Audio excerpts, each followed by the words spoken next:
Good afternoon. An elderly woman is dead following a residential fire in Newmarket. The Ontario Fire Marshal's office has been called in to assist with this investigation. CP24's Steve Ryan joins us live from the scene this hour. Steve, what can you tell us? Well, we know, according to York Regional Police, that the 911 call came in at 6:30 this morning to this house behind me on Kirby Crescent. I'll get out of the way here so you can see there is extensive damage done to this home, and you can see there's lots of stuff packed in the open garage. Fire discovered 3 people inside the home, an elderly female and 2 adult males. The 2 males were treated for minor injuries. The elderly male was taken to hospital with the life-threatening injuries, and sadly she succumbed to her injuries. So as you mentioned, Michelle, the Ontario Fire Marshal's office are now leading this investigation. They are mandated, of course, to lead any investigation where a fatality occurs. They will be assisted by Central York Fire as well, and they'll determine the cause, origin, and circumstances of the fire. The investigators from York Regional Police are on scene.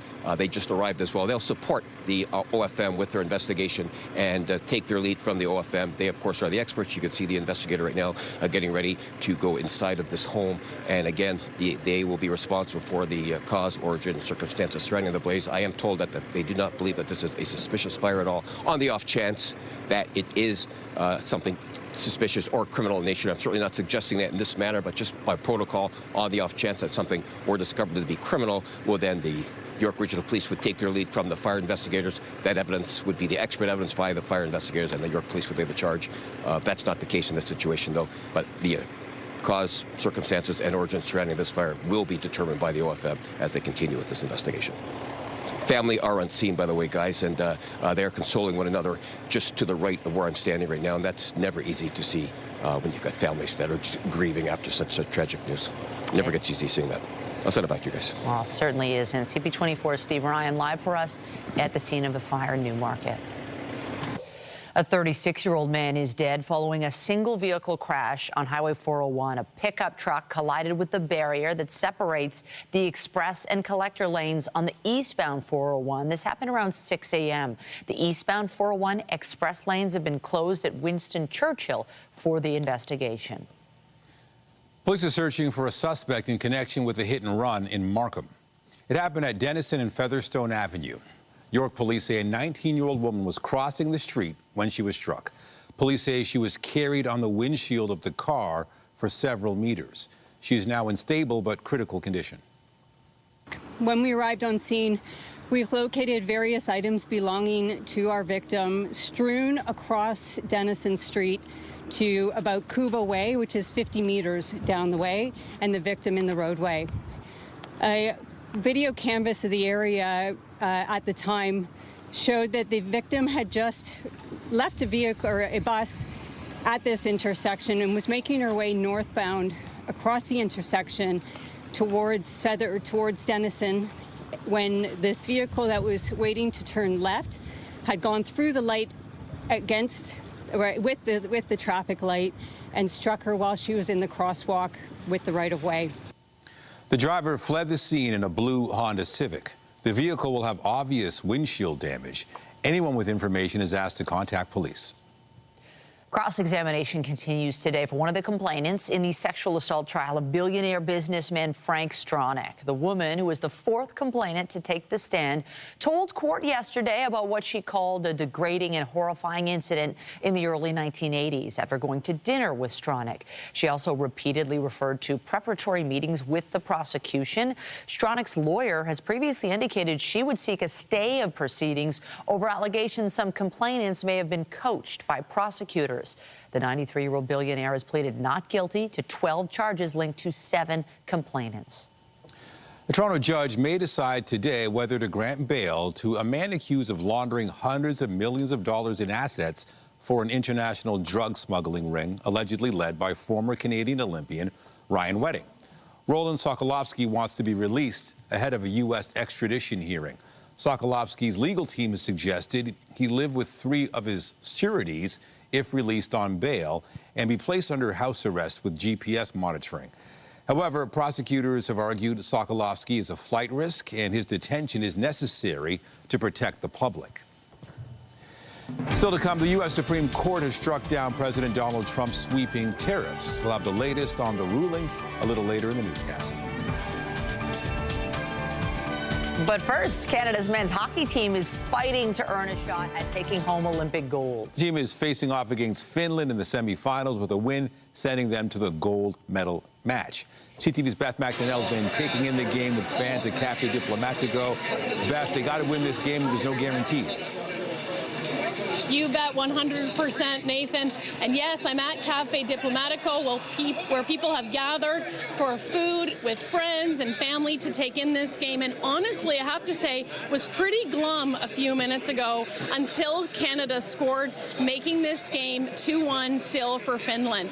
People were telling me, okay, Canada really has to pick it up. And people are also saying, you know, Sidney Crosby is not in this game because of his injury. And they were saying, I think this team is missing Sidney Crosby. So when Canada scored, the crowd here, everybody was cheering, clapping, so it really came alive. That was great to see. I've been talking to Lindsay Dawn. She is here for lunch. And Lindsay, you've been taking in the game. What do you make of the game so far? Well, it's really picked up. It was scary. I think it felt like they were barely playing and maybe missing Sidney. I don't know, but it's they're moving now since the goal, their goal. And I'm not really a hockey fan, but you have some good insights. It was raining. I came in for lunch, and I'm a Canadian. What can I say? Good stuff. I love it. Cheer on home team, right? And so, Nathan, Michelle, one thing to know is that Finland actually won the gold medal in Beijing 4 years ago, although then the NHL players weren't able to play in that competition. So this is a very skilled matchup. This is a very big game, and this crowd here is rooting for Canada to bring home the gold medal. Back to you. Yeah, hopefully they'll get it done. Thanks, Beth. Well, the mayor reiterated the city's commitment to small businesses during an announcement on the Danforth this morning. Olivia Chow outlined the plan to lower the small business property tax, which was included in her recent budget. CTV's Janice Golding has been following the story. She joins us live with more. Janice. Hi, Michelle. Yes, a big announcement for small businesses in our city. The mayor announcing a property tax discount through the 2026 budget. Now, the mayor says the city wants to help small businesses by increasing the discount they can get on their property taxes. And what this means is about 28,000 business owners could see what's called the small business property tax subclass, which came into effect in 2022, increase from 15% to 20%. Now, this relief is designed to help owners of smaller scale commercial properties. The provincial government will automatically match the 20% savings with reductions on the business education tax.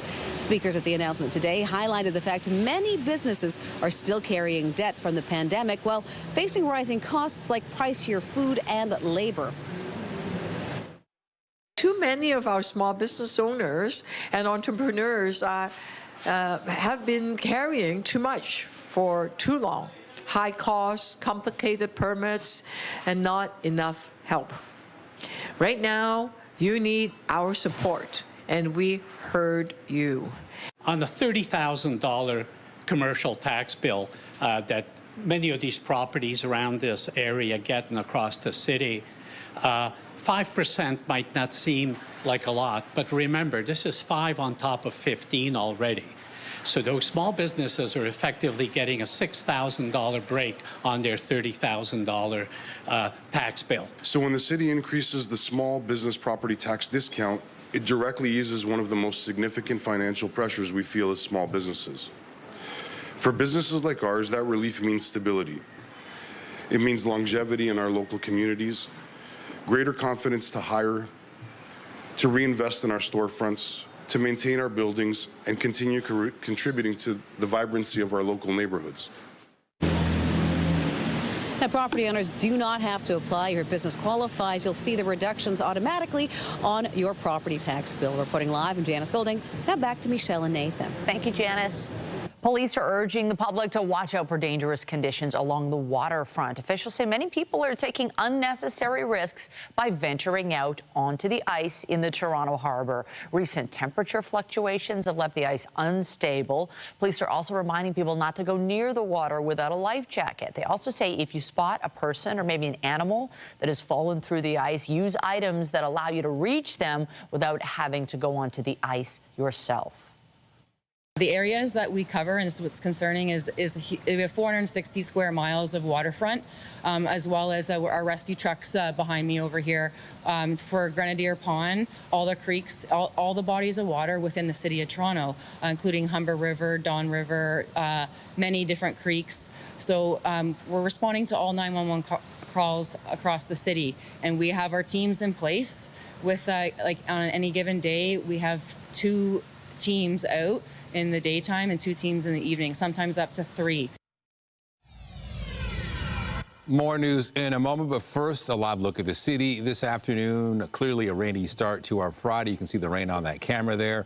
And there's also concern about ice melting, especially near the water. Let's bring in Lindsay Morrison with a look at the current conditions. Hey, Lindsay. Yeah, Nathan, once again, we've got a lot going on. A couple of different types of precipitation on the satellite and radar imagery. And yes, we are concerned about some melting today with the ice and perhaps some localized flooding, along with higher running rivers and waterways. So here's what we're looking at right now. We've got snow to the north, east of Belleville, north of, say, Apsley. We've got a little bit of mixing that could be happening around the Milton and Guelph areas. And as we take a closer look, we've got another round of rain now pushing into the west end of the GTA. Expect it to remain unsettled right through the day today, with some improvements happening as the day goes on. Here's that special weather statement in place for the wind. We'll talk about that in just a moment. Freezing rain warnings for eastern portions of Ontario. The winds right now coming out of the east, but they are going to switch to more of a southwesterly direction. That's happening already in Windsor, where the winds have been close to 80 kilometers per hour. We're at +2 degrees right now. Our forecast high, though, is +4. We've also got a mild start to the weekend on tap. We'll take you through Saturday, Sunday, and beyond coming up in your weather forecast. But for now, Michelle, going to send things over to you. Thank you, Lindsay. Well, all eyes are on the men's hockey game this afternoon, but there are also a number of other Canadians in action in Italy. Our Scott Hurst has been keeping tabs on all the action for days and days now. It sure is fun. Scott, what do you want to start with? Let's start with the medal alert, Michelle. We just won a medal in speed skating minutes ago. Valérie Malte, her 3rd medal of these Olympic Games. She won a bronze in the women's long track 1,500 meters. Barely out of the gold medal position. She was leading for several racers. She's been part of every Olympic Winter Games since Vancouver 2010, so this is her 5th Olympics, and now overall her 5th medal, a bronze in the 1,500 meter. As I mentioned, this is her 3rd medal of these games. She already won gold as part of the team pursuit and bronze in the 3,000 meters, so another podium finish for Canadian athletes. Now let's talk men's hockey. This game well underway, now in the 2nd intermission, and Canada is losing in the semifinal matchup to Finland. This right now it is 2-1 at the end of the 2nd for Finland. Mikko Rantanen opening the scoring, and then Finland getting another goal to go up 2-0, and Canada answering back with 1. Sam Reinhart in the 2nd period, making it 2-1 for Canada. And that is where it sits right now. And so that is going into the 3rd period. Of course, the gold medal game is on the line. The winner of this game will go and play for gold on Sunday. The loser of this game will still get a chance to play for a medal, and they'll go to the bronze medal game. We can also talk about women's hockey. Of course, there's that disappointment yesterday where they were so close to the top of the podium, so close to winning gold, but the USA tied it up with about 2 minutes ago and then scored in overtime. Heartbreaking, but still walking away from Milano Cortina with a silver medal. Here's some perspective from one of Canada's players, Sarah Nurse. To be in that position, we had an opportunity to win the game, and it's a game of inches, it's a game of bounces, and the one bounce didn't go our way. But I thought that again, we played such an incredible game that when I look up and down the lineup as we received our medals, there was every single person I could have looked at and said we left it all out on the ice. Yeah, Michelle, of course, silver is so disappointing in the moment because when you get your medal, you just lost the gold medal game, but a lot of congratulations, and the support of Canada is behind the women with that silver medal. Oh, Canada is so proud. Love that perspective, and it was hard fought. And I think, you know, it looked like the women were going to win, and they didn't. And, you know, right now it looks like Canada could lose in the men's game, but hey, anything can happen. It's not over till it's over. Any other medals you're watching for today? There's a chance of more medals later today, still with speed skating, but this time on the short track course in both the men's and the women's. Later today is the men's 5,000-meter relay short track race. Team Canada already has a spot booked in the A final. And also on the women's side, the 1,500-meter short track race, Dana Iblay, Kim Boutin, and one of the breakout stars of the games, Courtney Saroux, going for another medal at these Olympic Games. CTV's Scott Hurst, live for us in the National Newsroom. Thank you. Thanks, Michelle. Well, extortion has been on the rise across the country, specifically targeting South Asian communities in Ontario and BC. Now, Ottawa has unveiled new measures aimed at giving police more power. CTV's Adrian Gabriel has the details. A jarring cross-country scene from Brampton, Ontario to Surrey, BC. For too many people, extortion is not an abstract concept anymore. The federal government announcing that FinTrack will embed with local law enforcement as they work together to try and fight violent extortions. When we follow the money, we expose the networks behind these crimes. For more than 2 years, there's been a rise in homes and businesses owned by members of Canada's South Asian community shot up. This has been the reality on the ground. Just 1 month ago, a gunman opened fire on this home, hitting this garage door 4 times. 1, 2, 3, 4. Inside was a father, a mother, and a young child. The individuals behind this shooting recorded themselves and then sent the homeowner this video, demanding $500,000.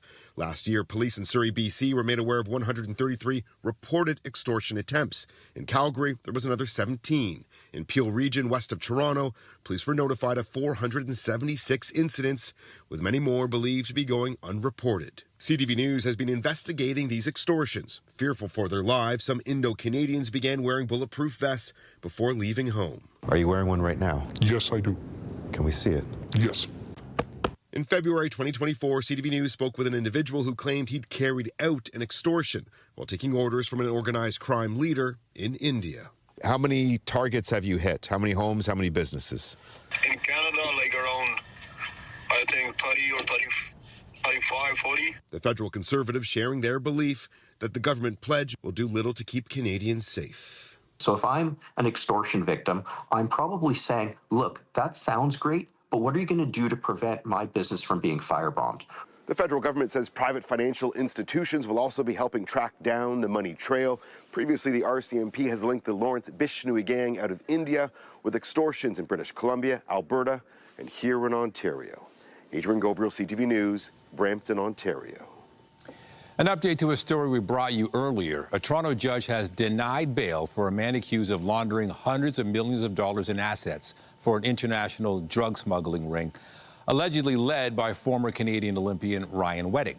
Now, Roland Sokolowski sought to be released ahead of a hearing that will determine whether he'll be extradited to the United States, where he faces charges over his alleged role in the organization. As supporters of Alberta separatism try to get the question on a future ballot, Premier Danielle Smith has announced a referendum on a number of other hot-button issues. I want you to know how confident I am in the judgment of Albertans on these and other delicate issues. Although there are some politicians and commentators that fear direct democracy, such as referendums, I do not.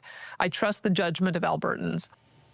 9 questions will be asked in the planned referendum, including whether to cut off newcomers from social services if they don't fall under Alberta-approved immigration status. The question doesn't define what that term means. Others ask whether Alberta should open negotiations with the rest of Canada to abolish the Senate and to give provinces the power to appoint Superior Court judges.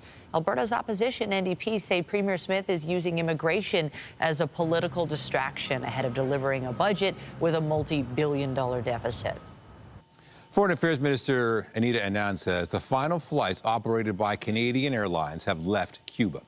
In a post on X, Anand says the last flight from a Canadian carrier actually departed on Wednesday. She expressed her thanks to airline workers, saying they helped bring home nearly 28,000 travelers who'd been in Cuba.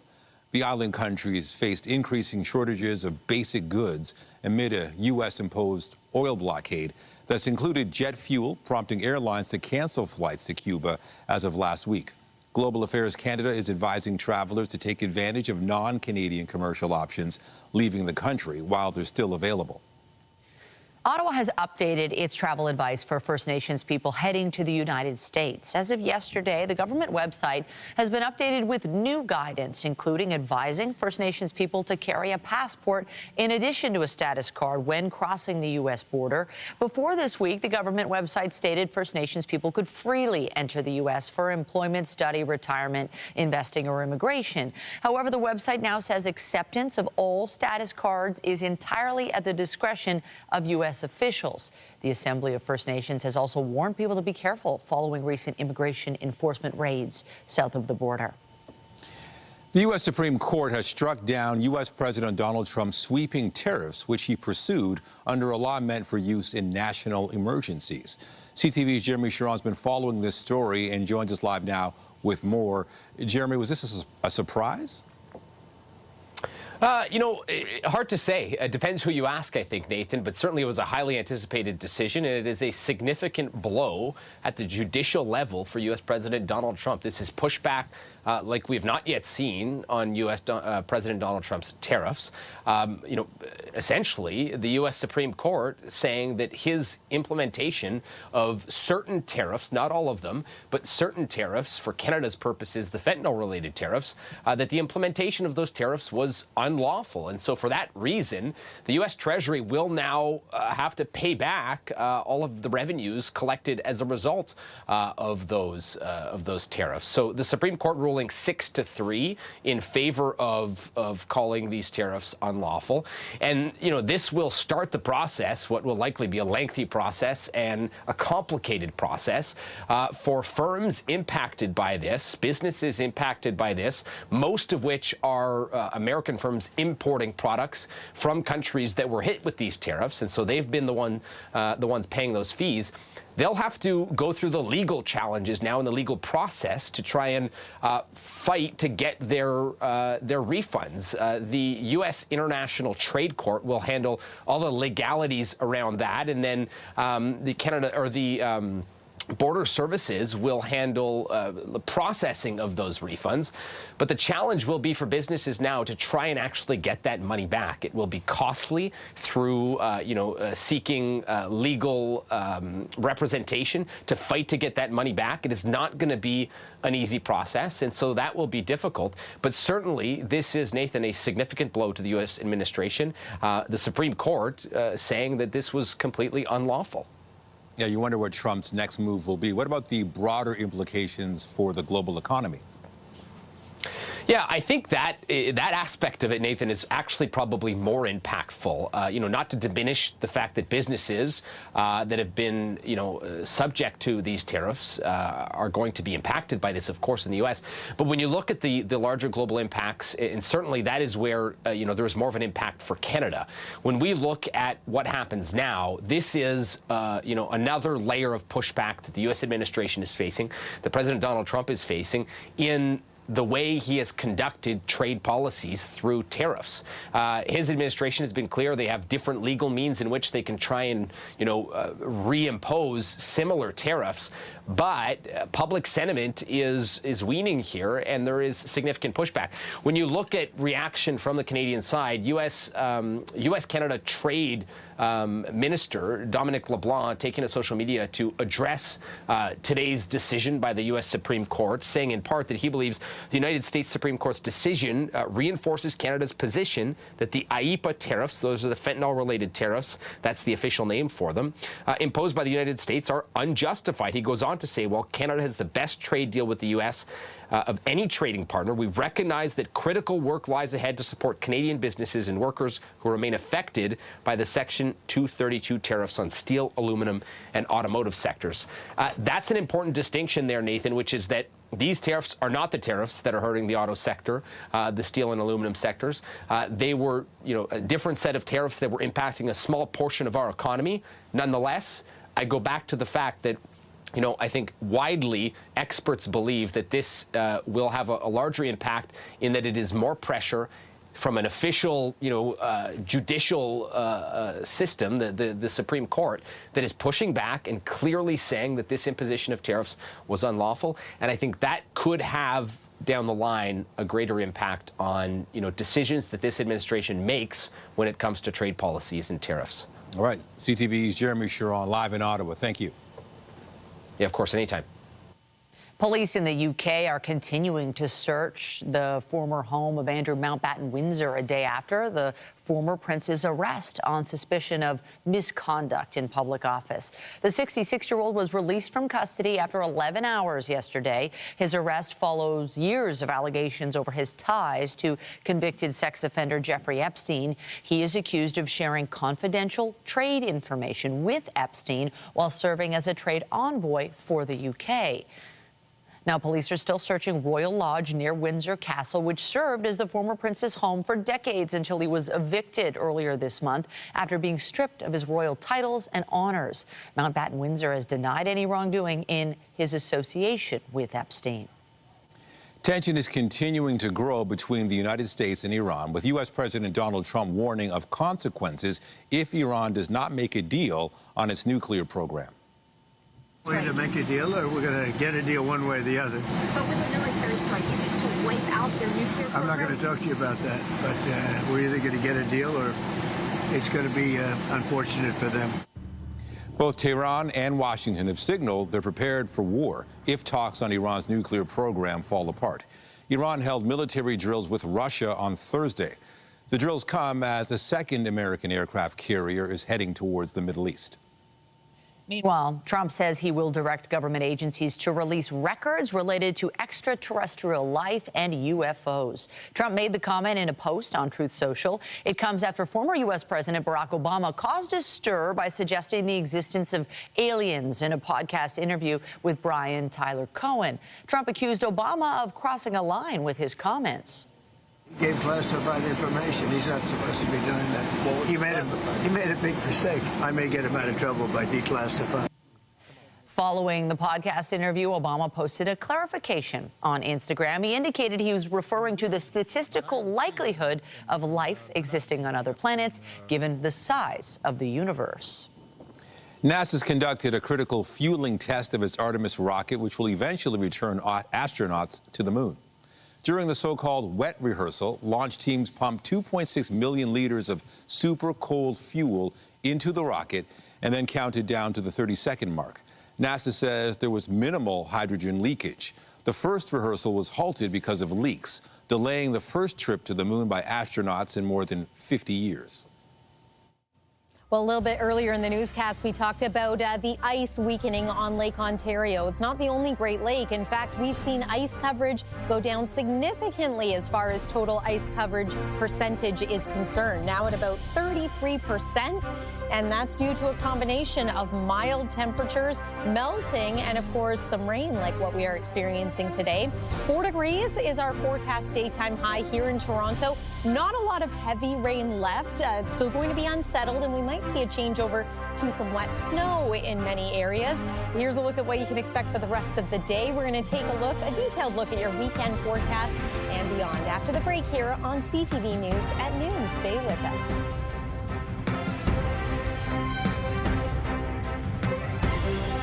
When you see it happen, send it to CTV News. Text 10400 from your screen to ours. Text 10400.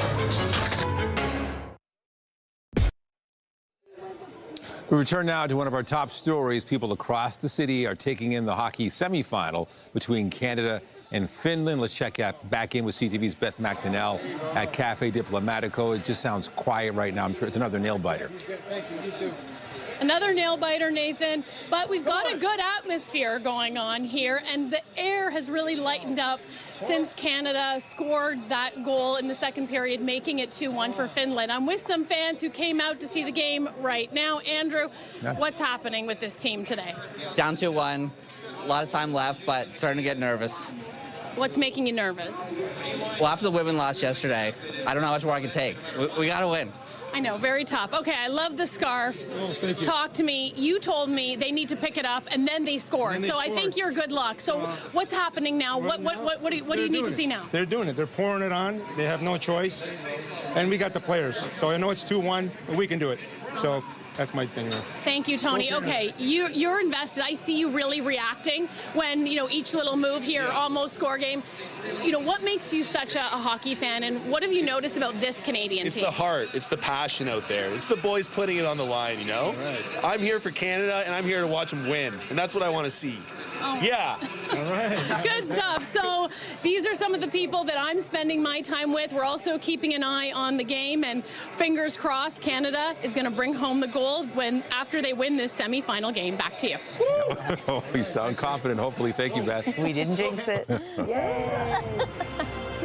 Yeah, that's nail-biting. Well, let's talk about the weather. And I have to give props to Lindsay. You were right. Because you said yesterday that our umbrellas are going to be turned inside out. They were. We got the wind, a whole bunch of rain. I think glass half full is that some of these snowbanks are going to melt down a little. Yeah, that's the one thing. Of course, with every weather event, there's something. Now you're talking about flooding and ice melting, but at least we can say we're getting rid of some of that snow. Yeah, it feels like we're heading in the right direction towards spring, does it not? Yes. It was a mess this morning. That was not my favorite school drop-off today, especially with 2 kids who wanted to hold umbrellas. But as we make our way through the rest of the day today, we're going to see the winds start to ease. They're also going to change direction, but we're not finished with the messy, mixed weather quite yet. Weather is brought to you by the Presler Law Firm. Injury lawyers, you don't pay unless they win.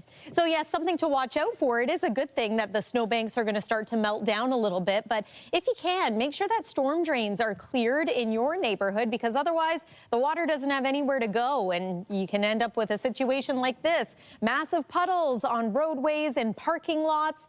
So just be careful out there. You might have some wet shoes, depending on what type of shoe wear you decided on today. Here's what's left of the weather advisories. We've got some snow in the forecast for eastern portions of Ontario. That's where the majority of the accumulating snow is going to be. We've also got a freezing rain warning in effect for areas to the north of Kingston. And then these gusty winds, already quite strong in southwestern Ontario, are going to be especially powerful for the northern shoreline of Lake Erie. So winds clocking in upwards of 60 km around Windsor and Owen Sound right now. Just about everyone seeing a change in wind direction from an east wind to a southwest wind through today. An east wind is never all that pleasant, so this is, I think, a nice change for many. It's also going to help bump up our temperature, that southerly flow.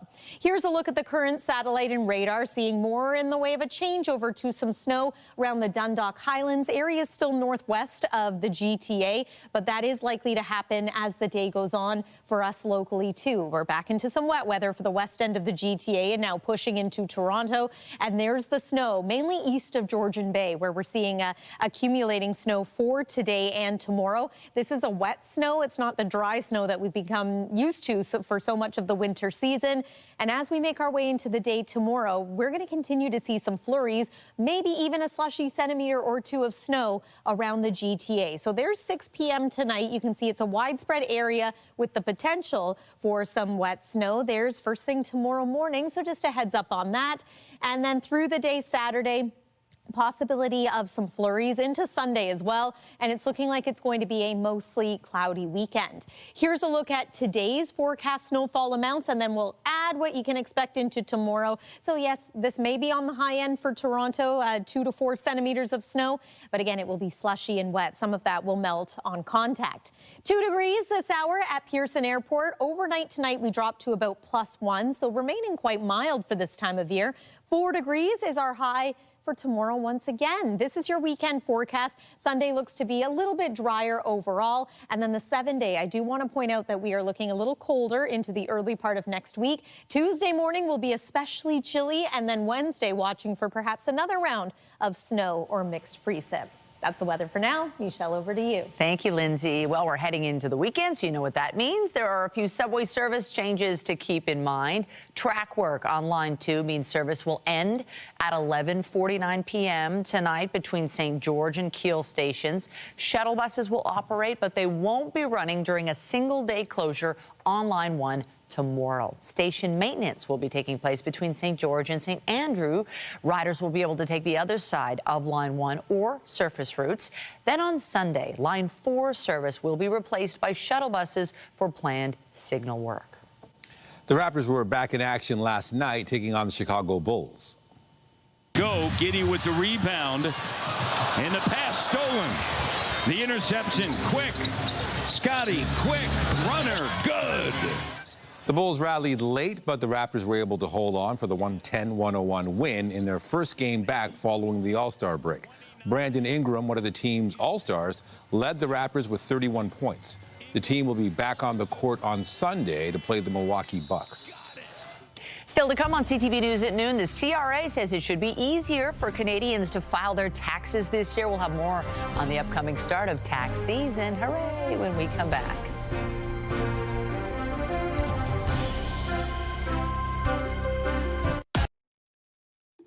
Ottawa's launched a new study assessing the long-term potential of the Port of Churchill Plus project.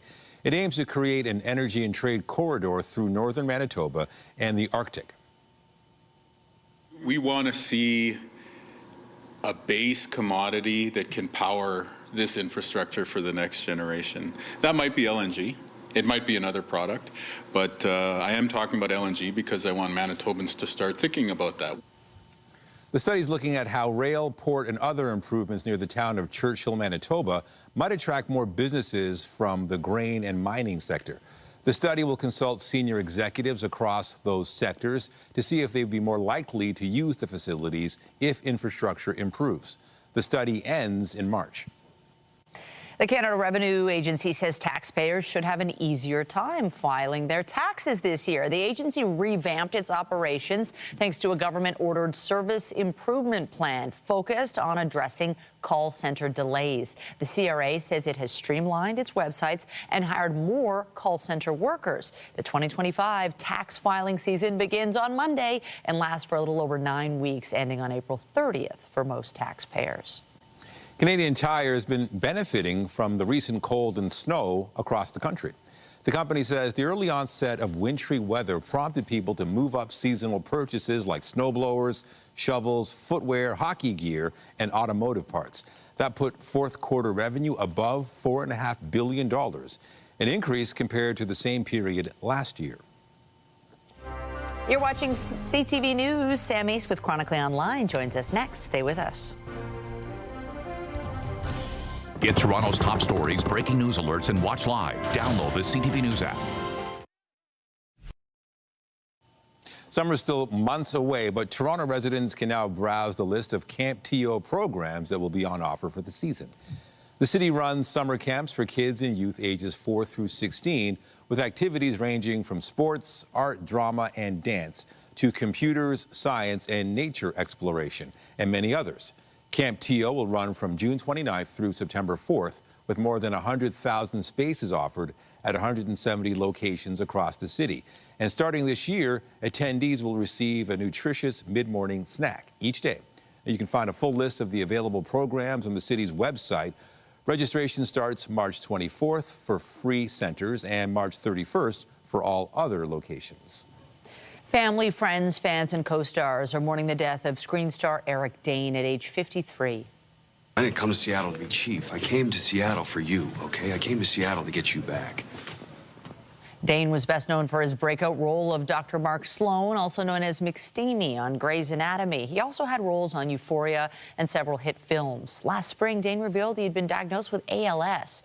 The actor's publicist says he died yesterday and spent his final days surrounded by dear friends, his devoted wife, and his 2 beautiful daughters. Pixar's out with the official trailer for a long-awaited sequel, Toy Story 5. Halt! Who goes there? Whoa, whoa, whoa! I come in peace? It's been too long, cowboy. Tom Hanks and Tim Allen are back as Woody and Buzz Lightyear, along with several other returning and new voices. This time around, the story focuses on the arrival of a new smart tablet that threatens to monopolize their owner's attention, putting the other toys' futures at risk. Coming 7 years after the release of Toy Story 4, Toy Story 5 hits theaters June 19th. Coming up, brotherhood forged in blood. We'll have more on a group of Ontario auto workers who've been giving back for nearly 30 years.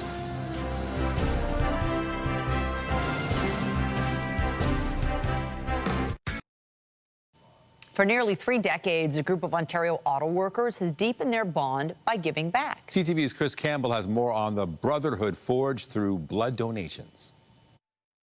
700. 700. Yeah. 700.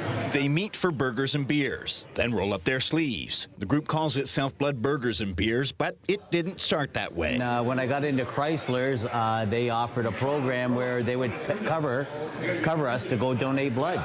And so I started donating on my own to go, hey, let's donate together. So we started donating together. We slowly recruited new people, and that's how it started. Back then, working midnights, they called themselves Blood and Breakfast. Even as shifts changed, clinics closed, and donations took them on the road to Chatham and Kingsville, they kept showing up. We've been doing it for almost 30 years, which is crazy. I never would have thought it.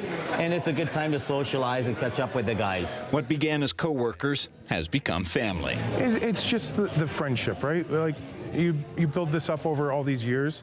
This is family for us because we spend so much time together working in the factory. There's even a little incentive for first-timers. To get a new guy in, they got to know that when they come for the first time, they are paying for the lunch.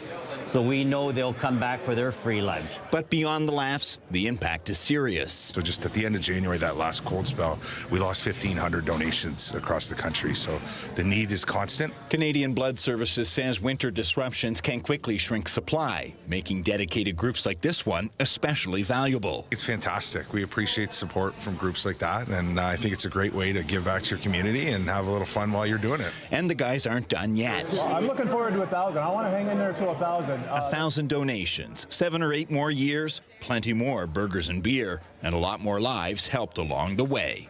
Chris Campbell, CTV News. Hockey's been one of the most popular events at the Winter Games, and the women's team representing the host country has made history. Team Italy won games for the first time at the Olympics and were helped out by a number of Canadian connections. CTV's Garrett Barry has more from Milan.